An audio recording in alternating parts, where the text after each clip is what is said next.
Hey, see a lot of lovely faces. Welcome, Jeff. Yes. Hey, Hey, Jeff. Hi, Sheila.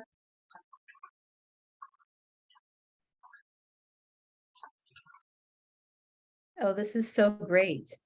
we are honored to have Michael Sampson in the room with us today. Yes. I don't know if I've ever met Michael Sampson in real life. Hi, Michael. Hi, Michael. Michael, Hey, you're going to Tammy, be, sorry. Michael, will you be at Forum so that Tammy can meet you in real life? I'll be there. Oh, good. Very nice to meet you virtually. I've seen you in Facebook a lot. I'm sorry.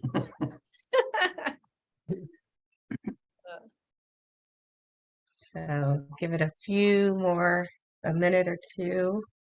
Have some people logging in. I'm going to say, Barbara Kelly. yeah, and then I'm going to go off screen while I eat my messy salad for a minute for lunch. Glad you're here. Okay. Think we'll get started. Welcome, everyone, to our first grand rounds of 2023-2024. My name is Kristen Goss, and I'm a collaboratively trained family law attorney, and I have the pleasure of co-chairing the wonderful FACP Outreach Committee with Karina Leeson and Anthony Diaz. And so before we get to the presentation today, just want to make a couple of quick announcements. We do have our upcoming Florida Academy of Collaborative Professionals Conference in Orlando, scheduled for June 8th through the 10th. And the link is in the chat. So if you have not registered, please register today. You don't want to miss it. And we also have our Florida Bar Convention. The Outreach Committee will be present. That's June 21st through the 24th at the Boca Raton. So if you're in the area, please stop by. We hope to spread the word of collaborative and get other professionals involved in the movement. So without any further ado, I have the honor of introducing our three presenters today. We have Ari Harper, and Ari is a forensic accountant. Sorry about That's plenty. that. He is Thumbs it up. collaboratively trained. He is the vice president of Choose Collaborative and so many others. I believe you chair the committee for membership too for FACP. Conference. Yes. So welcome, Ari. We have Fernanda Pedroso. She is a collaboratively trained family law attorney. She focuses in the South Florida area. She's also in the IDEA committee, Diversity and Inclusion Committee, very active in that, co-chairing that. So welcome, Fernanda, as well as Tammy Berman. She's a licensed clinical mental health counselor, and she is the president of the Broward Collaborative chapter, as well as Fernanda is the vice president of that chapter. And so without any further ado, I would like to present to all of you these wonderful individuals to present to us today. Thanks. Thanks, Kristen, for the opportunity. And the attendees here are so perfect. I'm so glad everybody's here because a lot of you are seasoned as collaborative professionals. And so you definitely have probably your own opinions and things to contribute to this conversation. This was inspired by Brian Galbraith's presentation that came to Boca. And one of the breakout sessions that he did was to facilitate the conversation about how to deal with objections, the resistance that we get and the questions that we get about collaborative process and why collaborative, whether from our colleagues or clients, and how do you deal with it? And that conversation, although his tone in the way he presented it was frustration and this is getting old, for us, this is, in my opinion, I'm just sharing my opinion. I don't think this is an old conversation. I think this particular conversation and the practice of handling objections and how to talk to your clients about collaborative, how to talk to your colleagues about collaborative to help us grow this community is an ongoing work in progress. And the newbies and the people that are interested coming into our world the collaborative community, need support, need a lot of the help and words and thought process around how to talk about collaborative, because there is a lot of resistance. There's a paradigm shift for the attorneys and also for mental health too. So we wanted to kind of have, I'm going to facilitate a conversation. I want to hear from Ari and Fernanda first, but because we have so many seasoned people here that have been speaking the language of dealing with objections and how to speak about collaborative, this could be a really good conversation for everybody to chime in and help support this, especially because we're being recorded. And so this video can be used to help support the growth of our community. So it's a great topic, I think. So here's my question to start it off, and I want all the attendees to think about it too, is number one, what's the most common objections you typically hear, you know, when you're talking about it with your clients? And maybe it's not only objections, but how do you talk about collaborative to your clients? As well as if you're talking about it with a colleague that's like, collaborative, I don't know about collaborative. So what's the most common thing you get, number one, that you typically hear from people? And two is then what do you say? How do you respond? So those are my questions for us to discuss together today. And I'm going to ask Ari to talk first, because it was in my conversation with Ari, he made a few points to me that I was like, oh my God, this is great. Like I got two really good takeaways from Ari. So I don't I'm dying to know what they were, so I know what to say. Well, one was mediation is just a component of litigation. Sure. Like that concept was great for me. I'm sure you could speak for and against that concept, but your point and the way in which you made it was a great point and helpful for me. And when I deal with people, talking about helping them to understand really what mediation is and how it compares to collaborative. So that was one. Sure. And then I don't know for sure if it was you, but it could have been you, but another one of my big takeaways from that breakout discussion was, and now I say it all the time, is about the disqualification clause and how it affords you the most control. This sounds horrible right now. Please don't take this horribly, because I love my collaborative attorney and community, but it affords clients the most control over the efforts and the approach of the attorneys in the process. And I hope I'm not exploding your mind to say that family law attorneys have a bad rap a lot of the time in the grand family law community, that in my experience, clients coming to me are scared to deal with family law attorneys because they're scared that they're going to be taken for a ride, that they're going to lose control, that the process is going to be inflamed in terms of conflict. And that's a legitimate fear that they have. It doesn't come from nowhere, it comes from somewhere.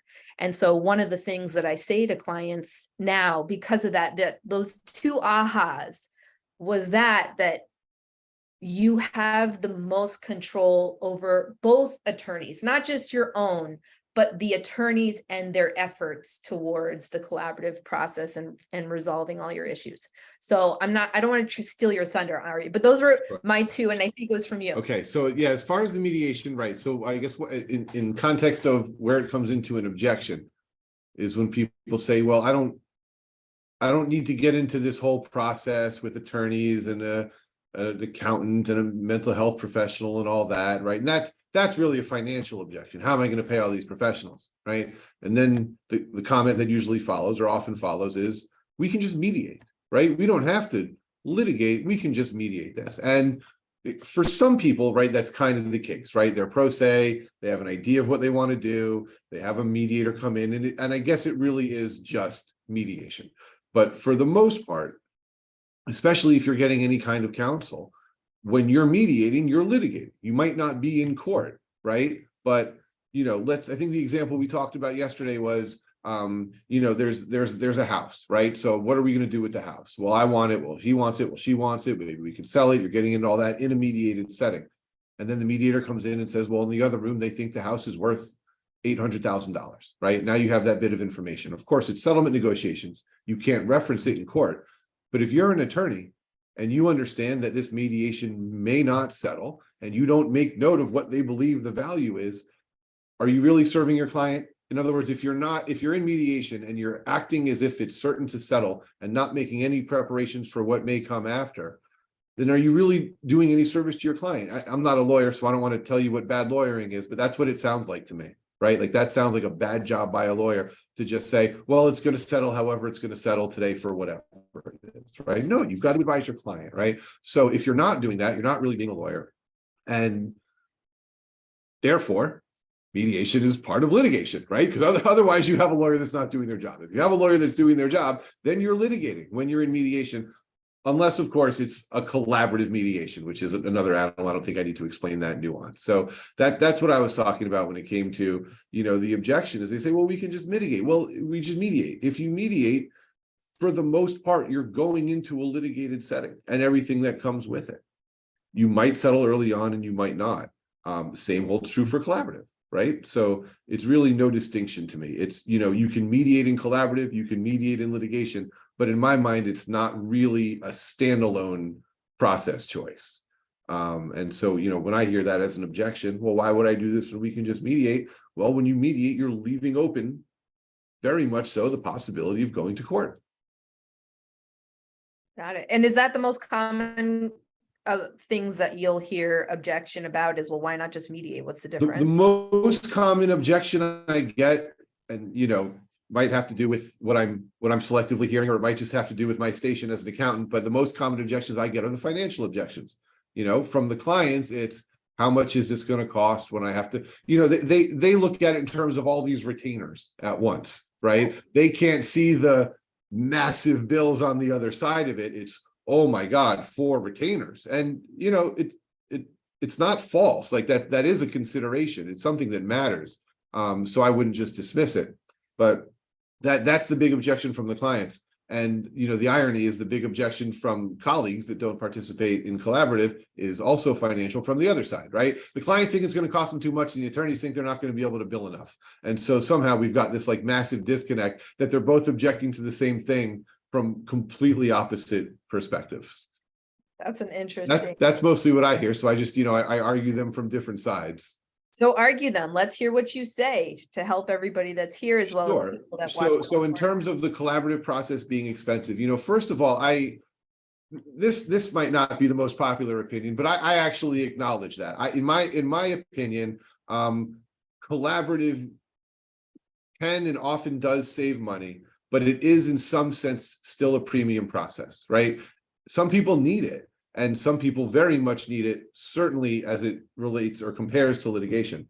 But if you have 2 attorneys who are able to cooperate and the issues are simple and they can get into a room and settle it quickly, although of course there's no guarantee, then yes, I would acknowledge that does cost less than bringing in the accountant, bringing in the mental health professional, paying all 4 retainers, going through meetings with protocols, et cetera. So there's a bit of a premium to it, but on average, it's certainly going to cost less. Not certainly, but on average, right? It on average costs less than all else equal in litigation. There's a premium because you get, the guidance of a facilitator and that sort of a thing. As far as my clients, or not my clients, my colleagues who tell me that they'll never make enough money, I mock them to their faces. That's my strategy.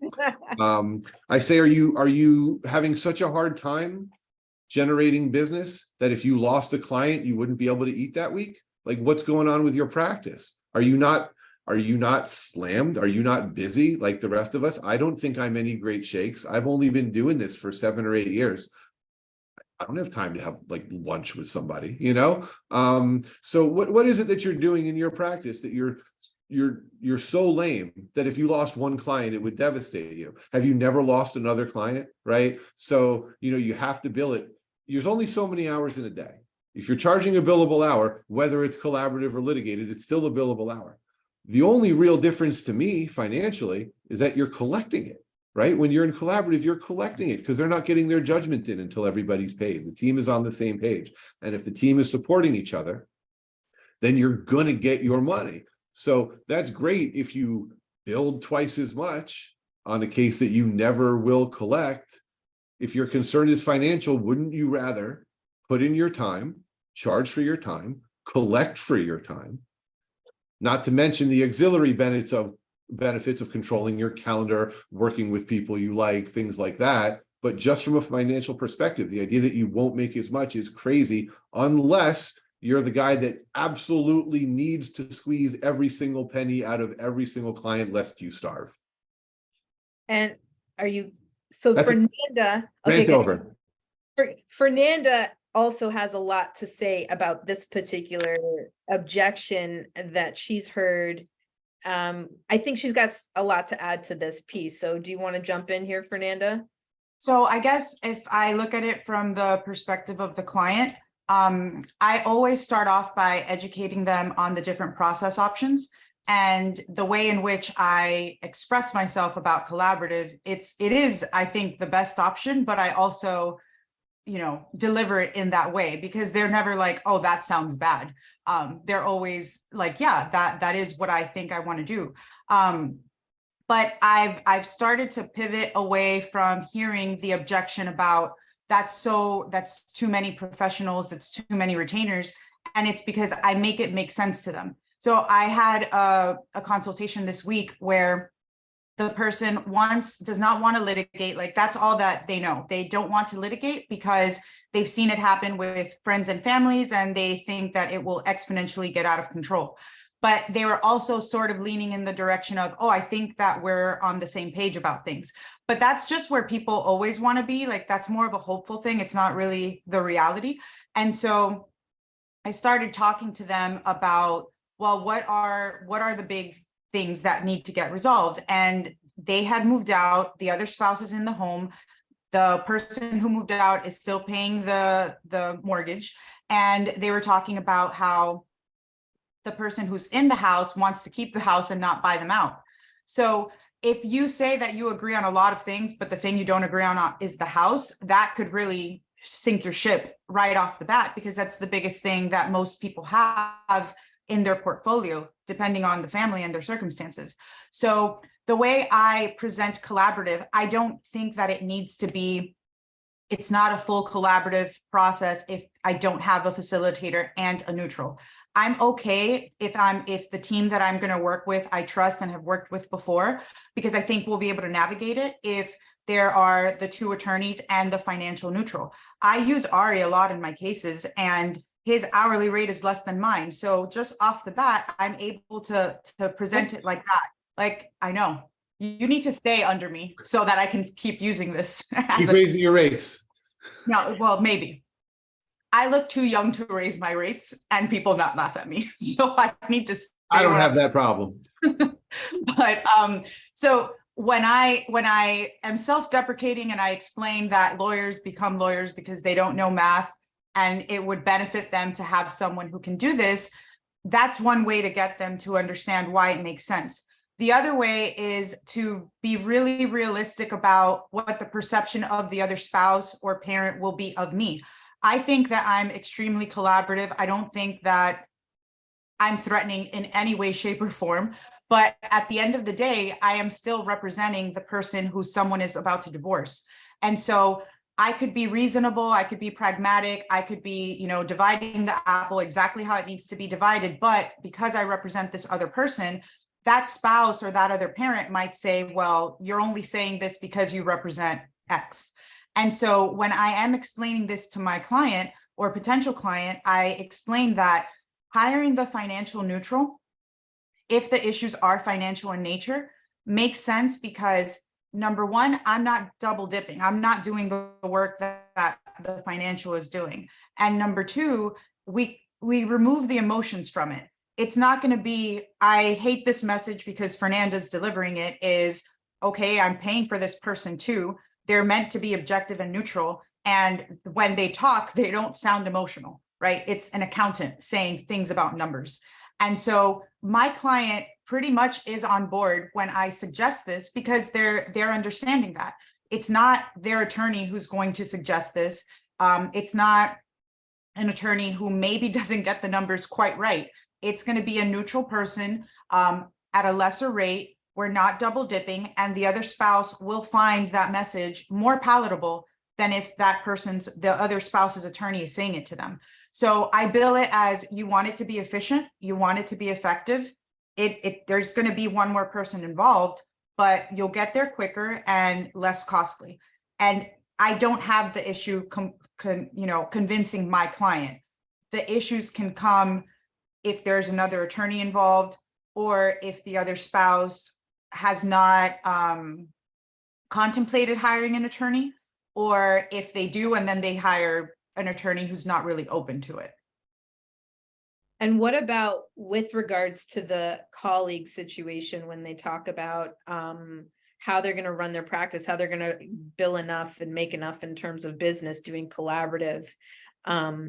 You had shared a lot of insight on a private conversation a while ago about how people manage their business as part of helping them to understand what they're missing with regards to doing collaborative versus not.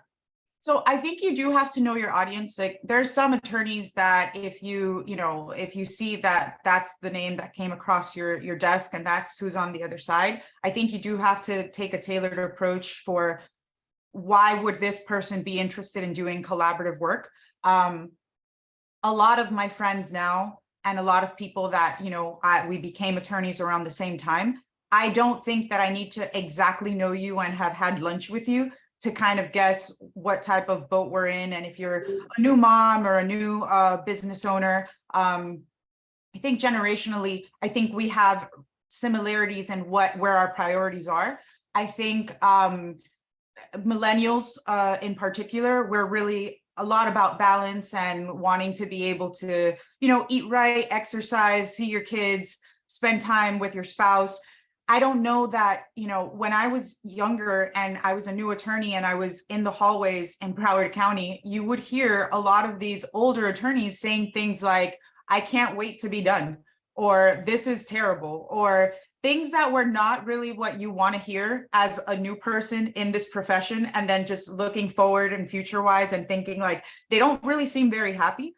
The happiest professionals in a legal setting that I've ever met have been people who do collaborative work. They're funnier, they're nice to be around.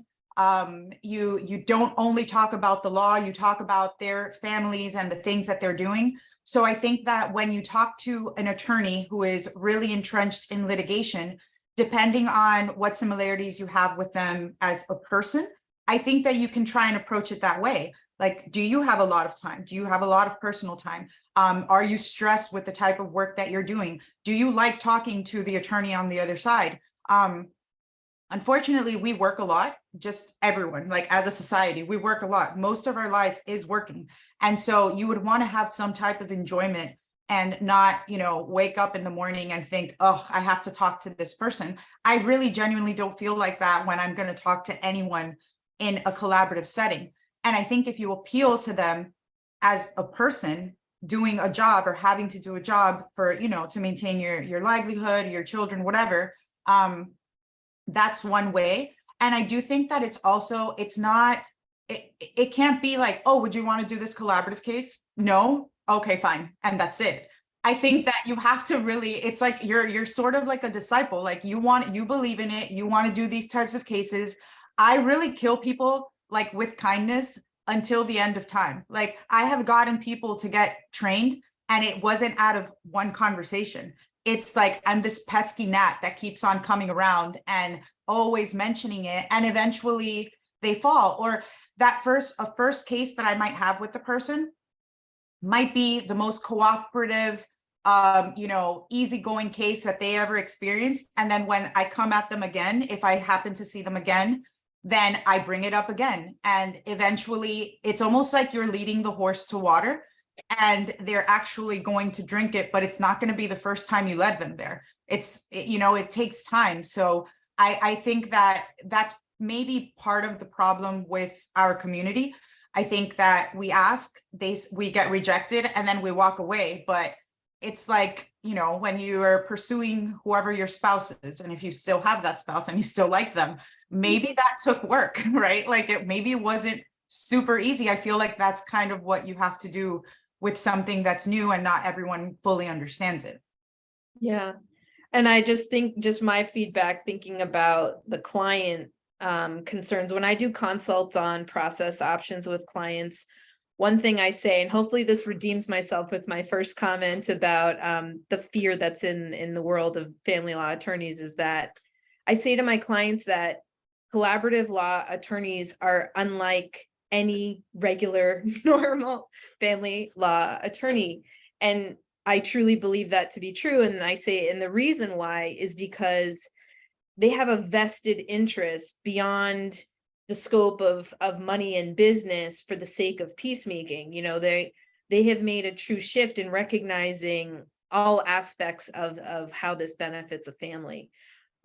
So they're in it because they believe in it and recognize the value for family.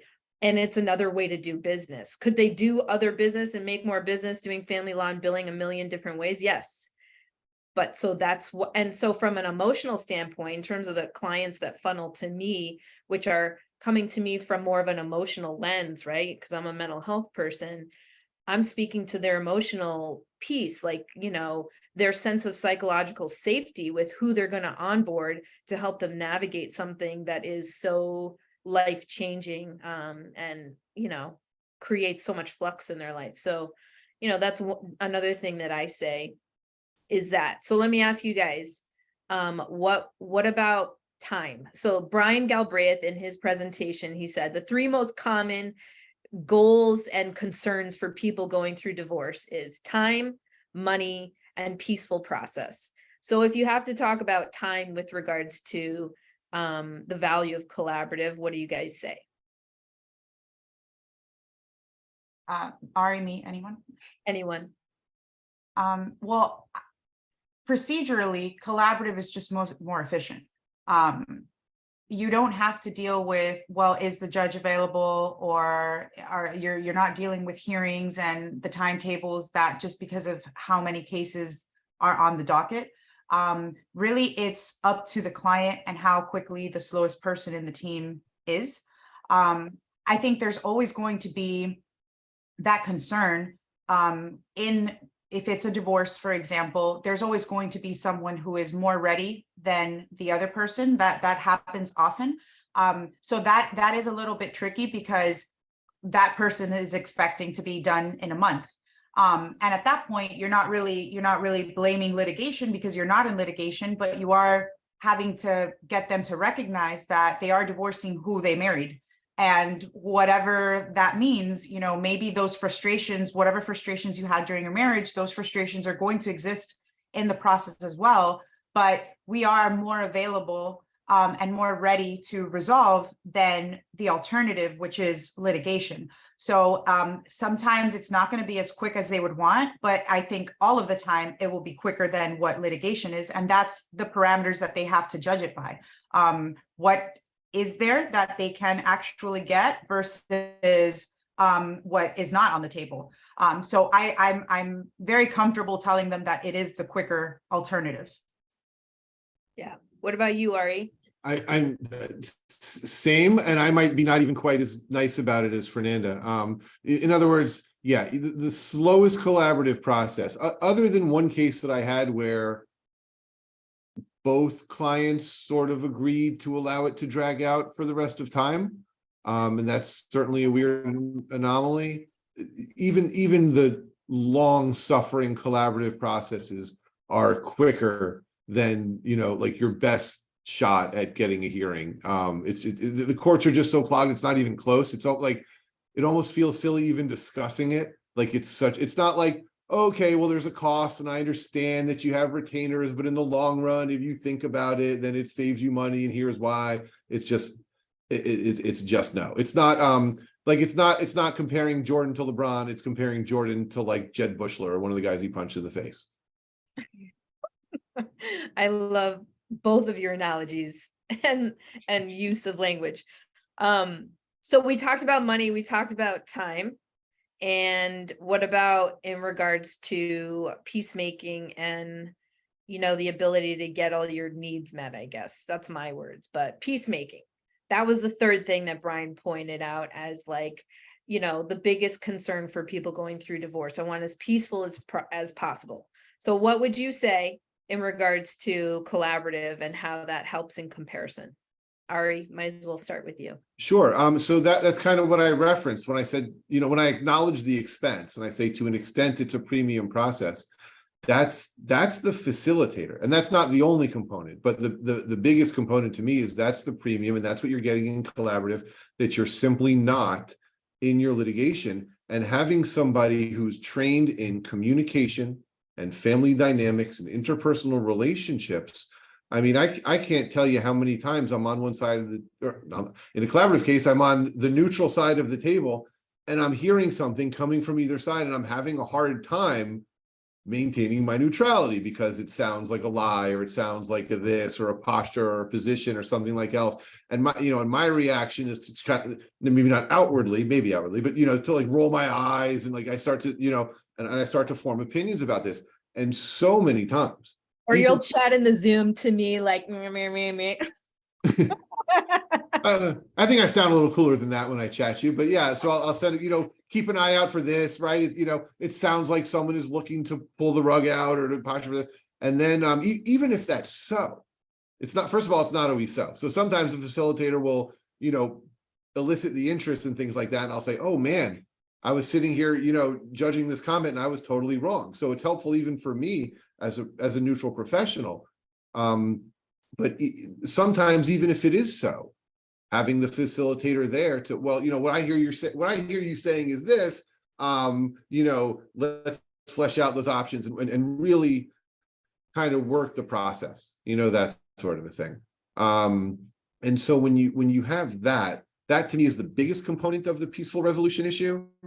But there's more to it, having not to put myself on a pedestal, but having a neutral accountant who is considering interests and making changes and presenting scenarios, as opposed to two accountants digging in and then butting heads and having the pride of authorship, that sort of stuff trickles down. There's a lot of aspects to it. And another underrated one is the control of it, right? So control sounds nice for the sake of it. Okay, you get to control the process. You decide when you meet, you decide how it goes.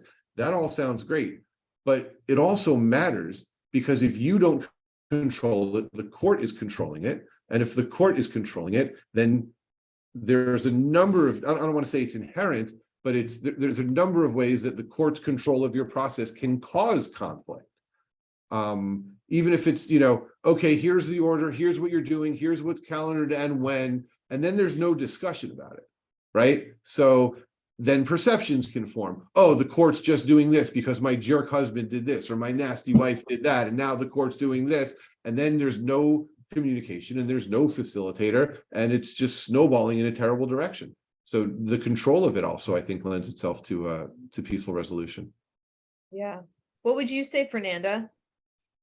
I think that when cases are in litigation and everything is being received in the form of a pleading and the way that sounds, and not because, the attorney's a bad person, but it's just like, we don't tend to reinvent the wheel when it comes to drafting. We sort of do reinvent it in collaborative, because whenever you go and submit something, it sounds very different. If you only really file something to, prompt the person to be responsive to you, that pleading is always, it's not incendiary in any way. But when it's just regular litigation, it doesn't strike the best tone. And so you automatically already start on the wrong foot. Collaborative allows you to avoid that, because you're not really leading with your, attorney hat.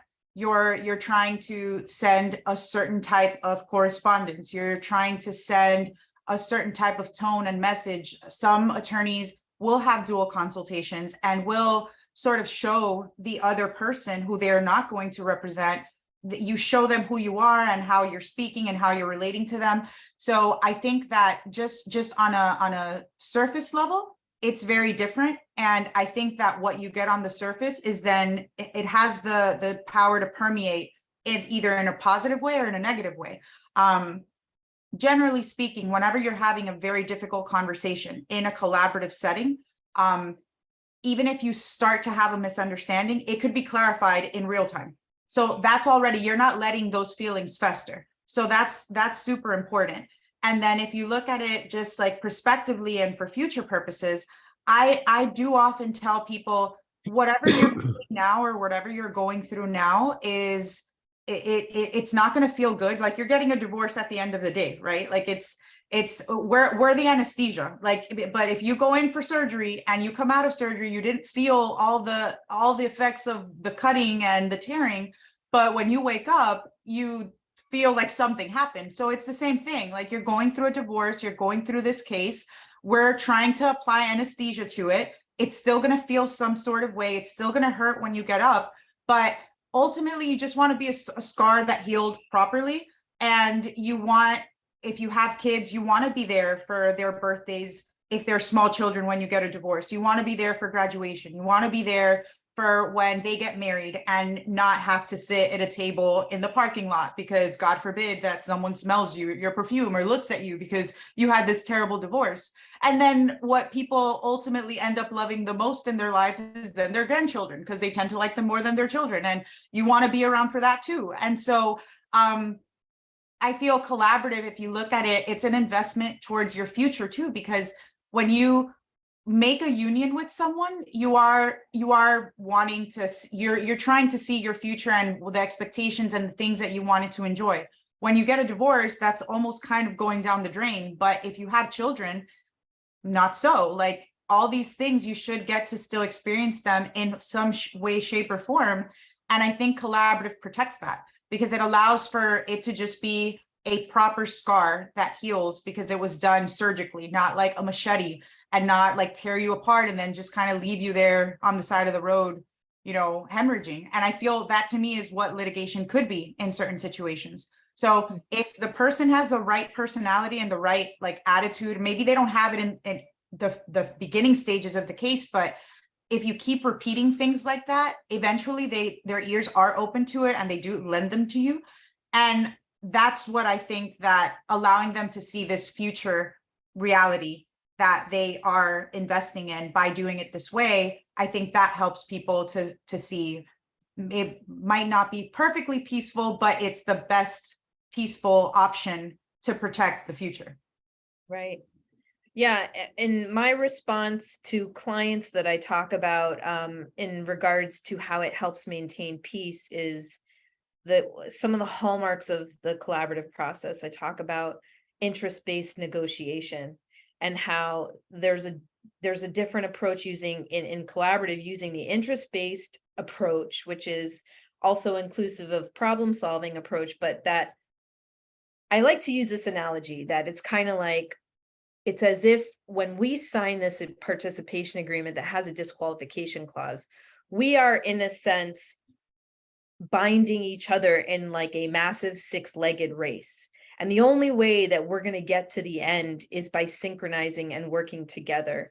And so that's kind of what the feeling is. And that also kind of encompasses the whole idea of that, the synchronicity, the challenge of sometimes the spouses are at different places regarding their competency of finances or from an emotional stage standpoint of readiness to divorce. And that, you know, we do need to sync up to help to get together to the finish line. Everybody does need to be well informed to make good decisions for themselves. But this interest-based approach too is also about this six-legged race, because if an attorney is only focused on advocating for you and yourself and not the other spouse, then it's like they're fighting to get to the finish line on their own. They're pulling everyone along and everyone's going to be falling on their face along the way. And that really, that piece is so key for helping in terms of maintaining the orientation of interest-based. So you as the attorney, Fernanda, on the other side, when we're in a team process and we're trying to come up with options and there's different needs and interests of the spouses, you succeed by being open-minded and contributing to the interest, like solutions to the interest of the other spouse, which is very unlike traditional litigation and or mediation. They don't have to, and you can't guarantee what the attorney will be like on the other side. They might be interest-based, but they might not be, and you don't know about that part. And so that is what is afforded within the collaborative process, is this promise to work things out and be interest-based. And so that's very much about peacemaking too. The other thing I talk about is transparency, which is an expectation, a hallmark of the collaborative process. And so there's no sneaking around, there's no one-upping each other. The intention is to be above board and to give everybody the information and understanding they need to make the best decisions for themselves and for their family. And so that is all in the service of peacemaking and protecting each other and each other's well-being as you move to two different homes or whatever it is. So that's another piece of it. And also that the experience within team process, within our team meetings, is that we are modeling this for them. I don't know that I necessarily spend a lot of time sharing this with my clients, but sometimes I do, depending on what comes up in the conversation, is that we're supporting and modeling effective communication and solution-focused discussion, which is going to help you in maintaining and gaining competency in that as well, which is in the service of peacemaking too. So those are a few different things that I say. I was going to do another round for Ari and Fernanda about how you would say it compares to mediation, but I think I would rather hear from everybody else regarding these first pieces we talked about: time, money, peacemaking, or any other thing that the attendees here who are very seasoned have done and spoken collaborative many, many times. What else would you add for our listeners, people that will watch this recording in the future? Like, what else do you say that you think is good to share for anybody wanting to talk about and do collaborative? So unmute and chime in.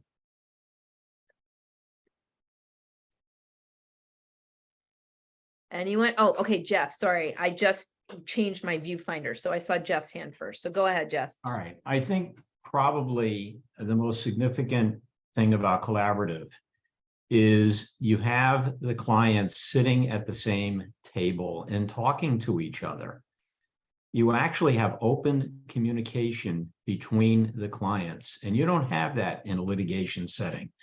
You don't have that in a cooperative setting. And I hate cooperative, by the way. I think it waters down what collaborative is all about, and it's just another form of litigation, even more so than mediation. But the fact is that you actually have people openly communicating with each other, which doesn't exist in any other fashion. I mean, unfortunately, in South Florida, mediation has taken on the guise of shuttle diplomacy by the mediator, where everybody's in a separate room. They don't talk to each other when they're represented by counsel. So this is, I think, one of the most significant benefits of our collaborative process. Thanks for sharing. Whose hand, Sheila or Adam, whose hand was next? Because I didn't see. Sheila. Okay, you go first, Sheila. Okay. So one of the things that we all have struggled with for all the years is bringing in cases. And we function really well as a team when we have a case, but I don't think we give enough thought to maybe the team can help bring in the case in the first place. And I'm going to reference Brian Galbraith, as Tammy did at the talk that he gave for us a couple of weeks ago. And Brian talked about using the neutrals as being the point of access, in addition to using the attorneys. Now, I know with my practice, and I do mostly collaborative and related things now. I don't do any expert witness work or any of that anymore. But I'm 100% or pretty much close to that, relying on attorneys to refer me cases, which is sort of feels vulnerable to me. And also I feel we're just sort of missing out on the benefit of the team. So Brian talked about that. Let's say what you have a client who you've talked with them and gone through all the process options and they're on board, but that we hear so many times the other spouse is reluctant. And sometimes, you know, we've talked about the first lawyer sending a letter to the spouse. And that is pretty, can be pretty overwhelming to the second person to get a lawyer letter on letterhead from an attorney. So maybe that's not the best way to do it. Brian, this is all, I'm giving Brian credit for all of this. What Brian suggested is the lawyer might write their client an email that sort of summarizes what they talked about the various processes, the benefits of collaborative, whatever. And then the client might decide to share that with their spouse. It comes across much softer coming from their spouse than a lawyer's letter on letterhead. So I think that that was something very important. The other thing, and I'm starting to do some of this now, is when I'll hear from a lawyer and it's, my client's on board, I'm really can't get the other spouse in.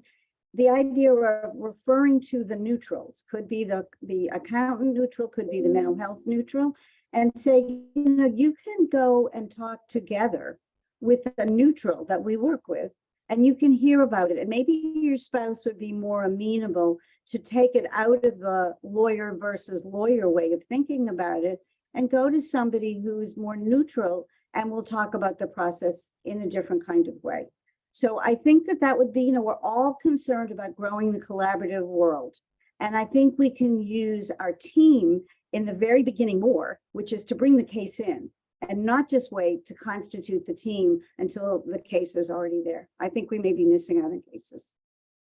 Yeah, absolutely. I 100% reinforce that. And I offer that to everybody. And I do half an hour to an hour of free consultations just to educate people.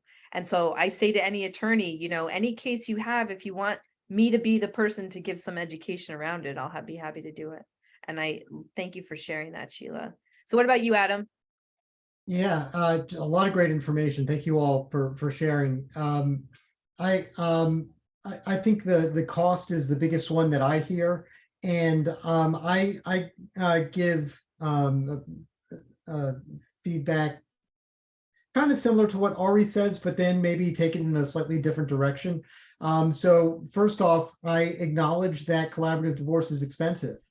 Divorce is expensive. And that there's, and I can explain that there's efficiencies and other things, but just in absolute terms, yes, it is expensive. I then also tend to talk about the flexibility of the collaborative process, and that for it to be a collaborative process, it really just needs three things. Each person have their own lawyer, that there be a written participation agreement, which includes a disqualification clause. And those are really the only three things, and help determine what is the best model for the clients in front of me. If there's, if there are no kids in a relatively small estate and it's a short-term marriage, then the client still could benefit from a collaborative process, knowing that the lawyers are there, only going to be there for negotiating an agreement and can't be used to fight in court, even if there isn't a financial professional or a facilitator. It might be that they need more support than that, and so it might be that that it actually would be more cost effective if they each had their own coach rather than a neutral facilitator, because otherwise they're not going to trust that the facilitator is neutral, and they're just going to be banging their heads against each other. And so in that way, the two coaches could end up being more cost effective. Or also sometimes talk about models where the lawyers are pretty much out of the picture, and the clients are mostly just dealing with the facilitator and financial professional, and only bring the lawyers in once an agreement is essentially reached, and you just need the lawyers to write it up and send it through the courts. So I think for me, I try to let them know that this is not a cookie cutter process. We're going to tailor it to make sure that it fits your needs. I love that. That's awesome. You've leveled up. That's really great. Thank you for sharing. Barbara, were you clapping or did you have your hand up? Oh, I had my hand up, and if I was clapping, I meant to have my hand up. Sorry. Okay, well, tell us what you have to share. So I thought this was a really good conversation. So lots of great ideas, lots of good ideas. Adam, I agree. I think honesty about the cost is your best policy, because we want people to have good expectations. So I love that too. I was going to just make a little plug from a different perspective that I'm sure is in everybody's heads, but I'm just going to say it because we haven't really maybe talked about it, is just that I think that in addition to all the thoughts that people have, part of the resistance sometimes, or the objection, isn't always spoken. People have fears. They're anxious, they're nervous, they're worried, that kind of thing. And so I think sometimes what can help people get over their obstacles on their own is kind of just by us being aware of that and addressing that. And so I think that sometimes what we say certainly is important, but also how we're relating with that client or that prospective referral source can be important too. How we establish a relationship with them, how they experience us. So if we're saying, hey, in this collaborative process, you're going to have a level of control that you're not going to have in litigation, for example. Do we structure our conversation with them so they start to experience that level of control in that initial consult from the get-go? So like, for example, I'm just going to make something up. I don't know what it's going to be here. So, you know, you're sort of wanting to have a lot to say. There's a lot we want to tell them, but maybe just saying, okay, so, you know, in the time we have, or something comes up and I might say, would you like me to talk a little bit more about what those process steps look like right now? In the time we have, this is kind of what I typically like to cover. What are some of the topics you'd like to cover? Just giving some examples so that they start to be engaged in making decisions and participating on the front end, and that they experience that. If we're saying your goals are important, what you hope for is important, do we give them an opportunity to experience that in that initial consult? Because I think they're going to go with what they experience in addition to what they hear.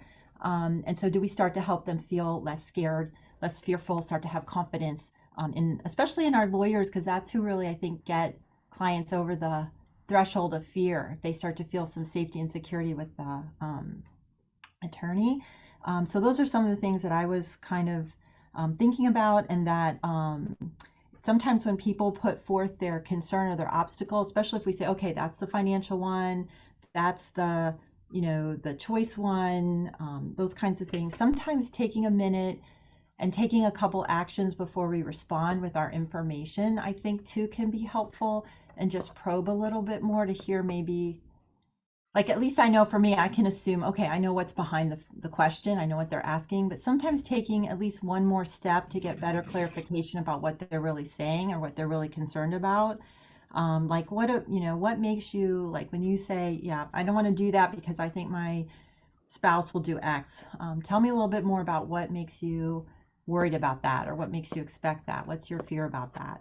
What are you, when you talk about that, what's your biggest fear around that, or your biggest worry around that? And I think we sometimes get a little bit better information that then helps us know what client need we can address, because the clients will tell us what we need to tell them to help them understand how collaborative can be a fit for them, or not if you feel like it's not. But so that's my 2 cents. I love that. Thank you for sharing that. Those are great tips. What about you, Fraser? You unmuted. Do you have something to share? Yeah, I think so. A lot of good comments. Something a little bit different is clients are trying to decide whether or not the collaborative process is good enough for them. And I try to turn it around and say, well, maybe you're not good enough for the process. Let's talk about it. Because if you've got clients who are reasonable and who can go through a neutral facilitator's initial meeting with them, and they basically are determined to be suitable for collaborative process, it kind of moves from a sense of entitlement to the best to, am I good enough to do this the right way? And I also stress the history of working with several lawyers, and say that, you know, every case I've ever had with these people has settled. There are other people I've had cases with that usually settled, but there's a situation where sometimes the paradigm shift gets a little bit tricky, but that's all I have. Thank you for sharing that. That also is helpful. What about you, Fernanda? You have your hand up. Yeah, it's a little bit related to what Fraser mentioned, because I've had situations where the word collaborative has been the obstacle to getting someone to want to do it, because the clients naturally, you know, don't know, like lay people don't necessarily know what the collaborative process is. And then just because we all speak English, we're like, well, of course, I know what the word collaborative means. And then they take it to mean that they have to be collaborative, that they have to be amicable. And so that is that is an issue when we're trying to, market this as an option and we want to popularize this as the thing that people look out for. Because I do think that the name has pigeonholed us into a place where they think I have to be in a super amicable kumbaya divorce to do this. And so what I've had to start telling clients is, you're buying into the professionals. Like the product that you're buying is the collaborative professionals that are trained to deal with really difficult situations, and they're trained to deal with it so effectively and so efficiently that it really doesn't matter if you're willing to like throw a missile at your spouse. We're going to be able to protect you against that. And I think that's when they understand what it is that we're offering, because I have had people say, well, can you handle a difficult divorce? And I'm like, my entire existence as an adult has been dealing with people and their emotionality and like all the things that that are complex to them because it's their emotional like lives and it's their personal lives. But I've never really, the easiest divorce has been one where they say, can you draft this up for me? And that's not what you get all the time. Most of the time it's, but I married him, but he's a terrible father, or I have these needs and he doesn't want to meet them and he never met them, but they want them to meet them now. And so it's really, it's not that the family has to be collaborative or cooperative or amicable. It's that you want to protect yourself against the attorneys who are going to capitalize on that. You want to hire a team who's going to be equipped to be above that and to protect you guys from that. And so we're collaborative. You guys don't have to be. So that's I think one way. It's not everyone's objection, but I think it is sometimes the objection of a client who thinks, are you going to be able to handle me? And it's like, yes, of course we can. We're the most equipped to do it. And the collaborative thing could be a misnomer to some people sometimes. That's a good point. What about you, Jeff? Barbara, don't leave yet, because I want to compliment you and all of the other mental health professionals on the screen. I have learned so much from the mental health community.